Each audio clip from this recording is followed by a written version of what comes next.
நான் வந்து ஒரு ஆங்கில சேனல்ல இன்டர்வியூ கொடுக்கறதுக்காக வந்திருக்கேன்.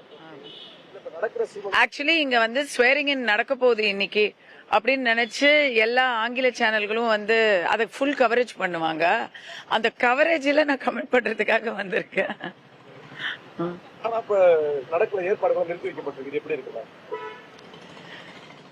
என்னை பொறுத்த வரைக்கும்ங்க இதை வந்து கட்சி சார்பா நான் சொல்லல, எந்த ஒரு அரசியல் சாயத்தோடையும் நீங்க பாக்காதீங்க. ஜஸ்ட் ஒரு சிட்டிசனா நான் சொல்றேன், இந்த மாதிரி ஒரு இழுபறி வந்து தமிழ்நாட்டுக்கு நல்லது இல்ல.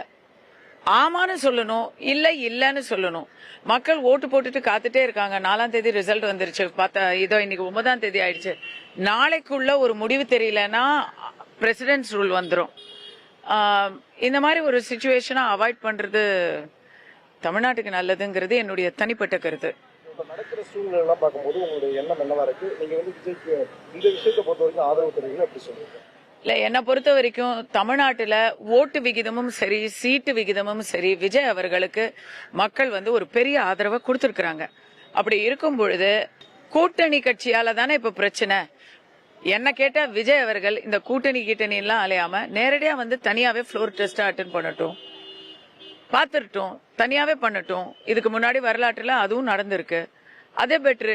ஏன்னா இப்போ இந்த பாருங்களேன், இப்போ திருமாவர்கள்லாம் வந்து ஆதரவு கொடுக்கறேன் அப்படின்னு சொல்லி ஆசையை காமிச்சிட்டு அதுக்கப்புறம் எத்தனை டிமாண்ட் வைக்கிறாரு. கல்யாணம் நடக்கிறதுக்கு முன்னாடி ஒரு மணப்பெண்ணுடைய ரத்தத்தை உறிஞ்சுற மாதிரி அவங்க இவ்வளவு டிமாண்ட்ஸ். நான் கேள்விப்படுறதெல்லாம் வந்து பகீர் பகீருங்குது. ஆட்சியை கைப்பற்றணும்னு நினைக்கிறாரு. 2 எம்எல்ஏ வச்சுக்கிட்டு ஆட்சியை கைப்பற்றணும்னு நினைக்கிறாரு. இன்னொரு பக்கம் எல்லாரும் ஸ்டாலின் அவர்கள் வீட்டிலேயே குடியிருக்கிறாங்க. அங்கேருந்து வந்து இங்க வந்து வெளியே வந்து ஆதரவு கொடுக்கறோன்றாங்க, கடிதம் கொடுக்க மாட்டேன்றாங்க.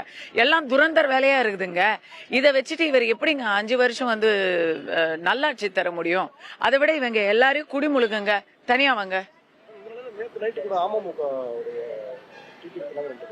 என்னுடைய எம்எல்ஏ வந்து கடத்திட்டாங்க அப்படின்னு சொல்லி ஒரு புகார் ஆன்லைன் பண்ணாங்க.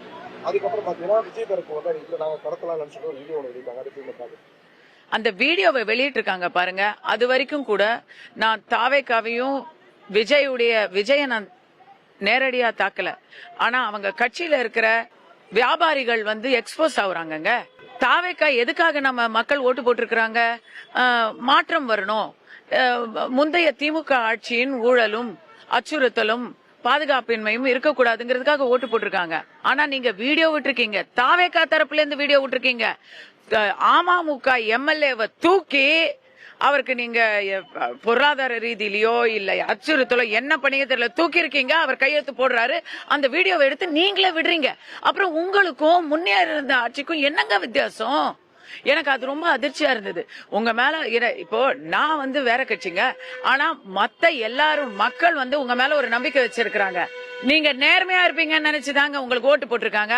ஆரம்பமே நீங்க இந்த மாதிரி குதிரை பேரத்துல இறங்கி இருக்கீங்கன்னு சொன்னா எப்படிங்க?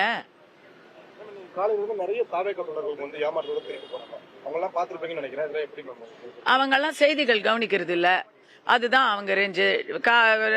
வெறும போன்ல ஒரு செய்தி பார்த்திருந்தாலே வந்திருக்க வேணாவே.